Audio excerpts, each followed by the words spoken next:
بسم اللہ الرحمن الرحیم۔ وضو ہو یا نہ ہو، اولاد کی کامیابی کے لیے چلتے پھرتے یہ تسبیح پڑھو۔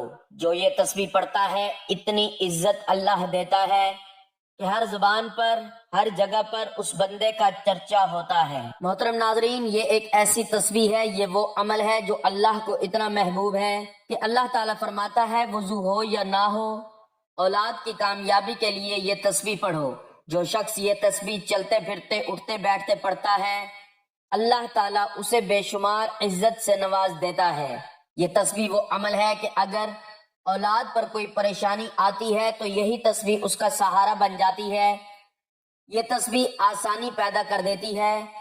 محترم عزیزو، یہ تسبیح عام نہیں ہے، یہ ان لوگوں کے لیے ہے جو سچے دل سے چاہتے ہیں کہ ان کی اولاد زندگی کے ہر میدان میں کامیابی و کامرانی حاصل کرے۔ وہ تسبیح کون سی ہے، وہ عمل کون سا ہے، یہ جاننے کے لیے ویڈیو کو آخر تک دیکھیے، کیونکہ آج ہم آپ کے لیے وہ عمل لائے ہیں جو آپ کی اولاد کو مصیبتوں سے بچائے گا انشاءاللہ۔ محترم ناظرین، دنیا کی ہر حاجت، ہر دکھ، ہر بیماری اور ہر تنگی کا علاج کسی نہ کسی ذکر میں، کسی تسبیح میں لازمی موجود ہوتا ہے۔ ہماری آج کی تسبیح بھی ایک ایسی پیاری تسبیح ہے کہ جس میں انسان کی خواہشات، اس کی حاجات کی تکمیل موجود ہے۔ یہ الفاظ نہ صرف زمین پر کہے جاتے ہیں بلکہ آسمانوں میں فرشتے، انبیاء اور مقربین بارگاہ الہی کی زبان پر بھی یہ کلمات جاری رہتے ہیں۔ یہی وہ تسبیح ہے جو حضرت محمد مصطفیٰ صلی اللہ علیہ وآلہ وسلم کی سب سے پسندیدہ تسبیح ہے، اور جو کوئی اپنی اولاد کی کامیابی کے لیے اس تسبیح کو پڑھے گا تو اللہ تعالیٰ اس کی اولاد کو دن دگنی رات چگنی ترقی عطا فرمائے گا۔ ناظرین، جب ہم حضور اکرم صلی اللہ علیہ وآلہ وسلم کی سیرت پر نظر ڈالتے ہیں تو آپ کی دعوت دین کی بنیاد بھی اسی تسبیح پر رکھی گئی۔ یہ وہ عظیم کلمہ ہے جس نے کفر و شرک کی تاریکی کو چیر کر ایمان کی روشنی پھیلائی۔ یہی کلمہ تھا جس کی صدائیں مکہ کی گلیوں میں گونجتی تھیں، اور یہی کلمہ تھا جس پر صحابہ کرام نے اپنی جانیں قربان کی۔ حضرت بلال رضی اللہ تعالیٰ عنہ کی اذیتیں، حضرت خباب رضی اللہ تعالیٰ عنہ کی قربانیاں، حضرت یاسر رضی اللہ تعالیٰ عنہ اور سمیہ رضی اللہ تعالیٰ عنہ کی شہادتیں سب اسی تسبیح کے سبب تھیں۔ ناظرین، دنیا کے اندر جتنے بھی انقلاب آئے، جتنی بھی اصلاحی تحریکیں برپا ہوئیں، ان میں سب سے زیادہ کامیاب اور پائیدار انقلاب وہ تھا جو اللہ کے آخری نبی حضرت محمد صلی اللہ علیہ وآلہ وسلم نے لایا۔ یہ انقلاب محض حکومت یا معاشرتی تبدیلی کا انقلاب نہیں تھا، بلکہ یہ دلوں کا انقلاب، اخلاق کا انقلاب، عقیدے کا انقلاب اور انسانیت کو حیوانیت سے نکال کر رب کی طرف لوٹانے کا انقلاب تھا۔ آپ صلی اللہ علیہ وآلہ وسلم نے جن حالات میں دین اسلام کی دعوت کا آغاز فرمایا، وہ معاشرہ عقیدوں میں بگڑا ہوا، رسم و رواج میں الجھا ہوا، اخلاقی پستی میں گرا ہوا اور ظلم و جبر سے آلودہ تھا۔ ایسے ماحول میں جب ہر طرف شرک، ظلم، ناحق خون ریزی، زنا، سود اور ظلم کا بازار گرم تھا، تو اللہ تعالیٰ نے اپنے محبوب صلی اللہ علیہ وآلہ وسلم کو مبعوث فرمایا تاکہ وہ لوگوں کو اندھیروں سے نکال کر نور کی طرف لائیں۔ نبی کریم صلی اللہ علیہ وآلہ وسلم کی دعوت کا پہلا اور بنیادی پیغام توحید تھا۔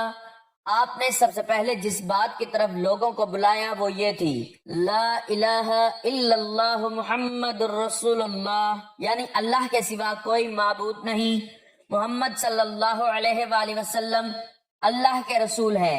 یہ کلمہ اس پورے باطل نظام کے خلاف ایک اعلان جنگ تھا جس پر عرب معاشرہ قائم تھا، کیونکہ وہ تو بتوں کو پوجتے تھے، ان کی رسومات اور معاشرت بت پرستی پر مبنی تھی۔ توحید کا پیغام صرف ایک نظریہ نہیں تھا بلکہ وہ پورے معاشرے کو بدلنے کی تحریک تھی۔ حضور صلی اللہ علیہ وآلہ وسلم نے دین کی دعوت کے آغاز میں سب سے پہلے اپنے قریبی لوگوں کو دعوت دی۔ آپ نے حضرت خدیجہ رضی اللہ تعالیٰ عنہ، حضرت علی رضی اللہ تعالیٰ عنہ، حضرت زید بن حارثہ رضی اللہ تعالیٰ عنہ اور حضرت ابو بکر رضی اللہ تعالیٰ عنہ کو اسلام کی طرف بلایا۔ یہ سب اسلام قبول کر گئے اور یوں دعوت دین کا پہلا قافلہ تیار ہوا۔ آپ صلی اللہ علیہ وآلہ وسلم نے ابتداً 3 سال تک دین کی دعوت کو خفیہ رکھا، یہ وہ وقت تھا جب مکہ کے مشرکین کا ظلم و جبر عروج پر تھا اور ایک نئی دعوت کو برداشت کرنا ان کے لیے ناقابل قبول تھا۔ آپ صلی اللہ علیہ وآلہ وسلم نے لوگوں کو انفرادی طور پر بلایا اور دار ارقم کو مرکز بنایا، وہاں بیٹھ کر قرآن پڑھایا، ایمان کی باتیں کی اور صحابہ کی تربیت کی۔ جب اللہ تعالیٰ کا حکم نازل ہوا وَأَنذِرْ عَشِيرَتَكَ الْأَقْرَبِينَ، اور اپنے قریبی رشتہ داروں کو ڈراؤ، تو آپ صلی اللہ علیہ وآلہ وسلم نے صفا پہاڑی پر کھڑے ہو کر قریش کے تمام سرداروں کو بلایا اور ان سے فرمایا کہ اگر میں کہوں کہ اس پہاڑ کے پیچھے ایک لشکر ہے جو تم پر حملہ کرنے والا ہے تو کیا تم میری بات مانو گے؟ سب نے کہا ہم نے آپ کو کبھی جھوٹ بولتے نہیں پایا۔ آپ نے فرمایا تو میں تمہیں خبردار کرتا ہوں کہ ایک سخت دن آنے والا ہے، اور پھر اللہ کی توحید کی دعوت دی۔ قریش چونک گئے اور سب سے پہلے ابو لہب نے مخالفت کی اور کہا تیرے لیے ہلاکت ہو، کیا اس لیے ہمیں جمع کیا تھا؟ اسی پر سورت تبت یدا ابی لہب نازل ہوئی۔ نبی کریم صلی اللہ علیہ وآلہ وسلم نے جب دین کی دعوت کھلم کھلا دینا شروع کی تو مشرکین مکہ آپ کے سخت مخالف ہو گئے۔ آپ اور آپ کے صحابہ رضی اللہ تعالیٰ عنہ پر ظلم و ستم کے پہاڑ توڑے گئے، لیکن کسی نے صبر کا دامن نہیں چھوڑا۔ مشرکین نبی صلی اللہ علیہ وآلہ وسلم کو ساحر، مجنون، شاعر، کہانت کرنے والا جیسے القابات سے پکارنے لگے۔ ان کے سردار کہتے یہ کیا باتیں کرتا ہے؟ کیا معبود صرف ایک ہے؟ یہ تو تعجب کی بات ہے۔ بنی ہاشم کا 3 سالہ مقاطع شب ابی طالب، جس میں کھانے پینے کی اشیاء بند کر دی گئیں، بچوں کے رونے کی آوازیں مکہ میں سنائی دیتی، یہاں تک کہ درختوں کے پتے کھا کر گزارا کیا گیا۔ حضرت بلال کو گرم ریت پر لٹا کر سینے پر پتھر رکھے گئے اور کہا گیا لات و عزا کو پکارو، لیکن بلال کہتے احد احد۔ حضرت خباب رضی اللہ تعالیٰ عنہ کے پیٹھ پر دہکتے کولے رکھے گئے۔ حضرت یاسر رضی اللہ تعالیٰ عنہ اور سمیہ رضی اللہ تعالیٰ عنہ کو اذیت دی گئی، یہاں تک کہ سمیہ رضی اللہ تعالیٰ عنہ اسلام کی پہلی شہیدہ بنی۔ جب مکہ میں زمین تنگ ہو گئی تو آپ صلی اللہ علیہ وآلہ وسلم طائف تشریف لے گئے کہ شاید وہ لوگ دین حق کو قبول کریں، لیکن وہاں کے سرداروں نے مذاق اڑایا اور عوام کو آپ صلی اللہ علیہ وآلہ وسلم پر پتھر برسانے کو کہا، یہاں تک کہ آپ کے جسم مبارک سے خون بہنے لگا۔ آپ نے اس دکھ کی گھڑی میں بھی بد دعا نہیں کی، بلکہ فرمایا اے اللہ میری قوم کو ہدایت دے، یہ نہیں جانتے۔ جب مکہ میں ظلم و ستم حد سے بڑھ گیا تو اللہ تعالیٰ کے حکم سے آپ صلی اللہ علیہ وآلہ وسلم نے مدینہ کی طرف ہجرت فرمائی۔ مشرکین نے قتل کا منصوبہ بنایا لیکن اللہ نے حفاظت فرمائی۔ حضرت علی رضی اللہ تعالیٰ عنہ کو اپنے بستر پر سلا کر آپ صلی اللہ علیہ وآلہ وسلم رات کے اندھیرے میں روانہ ہوئے۔ غار ثور میں حضرت ابوبکر رضی اللہ تعالیٰ عنہ کا خوف اور آپ صلی اللہ علیہ وآلہ وسلم کا اطمینان، یہ واقعہ ہمارے لیے صبر اور توکل کی عظیم مثال ہے۔ آخرکار وہ دن آ پہنچا جب نبی کریم صلی اللہ علیہ وآلہ وسلم 10,000 صحابہ کے ساتھ مکہ میں فاتح بن کر داخل ہوئے۔ یہ وہی مکہ تھا جہاں آپ پر سب سے زیادہ ظلم ہوئے تھے، لیکن آپ صلی اللہ علیہ وآلہ وسلم نے بدلہ لینے کے بجائے سب کو معاف کر دیا اور فرمایا آج تم پر کوئی گرفت نہیں، اللہ تمہیں معاف کرے۔ یہ تھا آپ صلی اللہ علیہ وآلہ وسلم کا اخلاق، اور یہی تسبیح آپ صلی اللہ علیہ وآلہ وسلم کی دعوت کی اصل روح تھی۔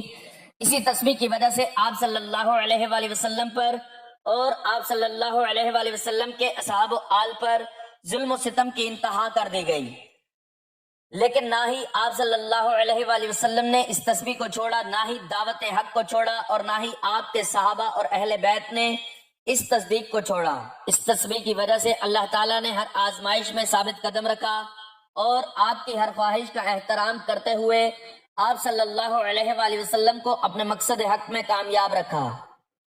نبی کریم صلی اللہ علیہ وآلہ وسلم کی دعوت کا محور صرف توحید، عبادت اور اخلاقی تربیت نہیں تھا، بلکہ اس میں صبر، استقامت، رحمت، عدل، برداشت اور اخلاص جیسی اعلیٰ صفات بھی شامل تھیں۔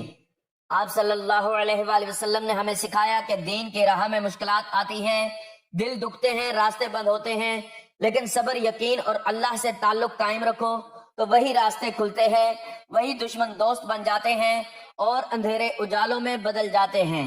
ناظرین، جو والدین واقعی دل سے چاہتے ہیں کہ ان کی اولاد دنیا میں کامیاب ہو، عزت پائے، نیک ہو، با اخلاق ہو، ہر جگہ ان کا نام روشن ہو، لوگ ان کی اولاد کی مثالیں دیں، اور ان کی اولاد جب کسی مجلس میں جائے تو سرائی جائے، جب کسی محفل میں بیٹھے تو سب کی توجہ ان کی طرف ہو، جب کوئی ان کے بچوں کا نام لے تو عزت سے لے، ہر امتحان میں سرخرو ہو، ہر میدان میں نمایاں ہو، دنیا کی دوڑ میں پیچھے نہ رہیں بلکہ آگے بڑھیں، رزق میں برکت ہو، تعلیم میں کامیابی ہو، کیریئر میں بلندی ہو، اور سب سے بڑھ کر وہ دین پر بھی قائم رہے، والدین کی آنکھوں کی ٹھنڈک بنے، ان کی دعاؤں کا اثر ان کے بچوں کی زندگی میں نظر آئے، ہر پریشانی ان سے دور ہو، ہر میدان میں اللہ تعالیٰ ان کا مددگار بنے، لوگ ان کے اخلاق سے متاثر ہوں، ان کی صحبت نیک لوگوں کے ساتھ ہو، ان کا دل قرآن سے جڑا رہے، ان کا تعلق مسجد سے قائم ہو، والدین جب ان کی طرف دیکھیں تو دل سے شکر ادا کریں کہ اللہ نے ایسی اولاد دی جو دنیا اور دین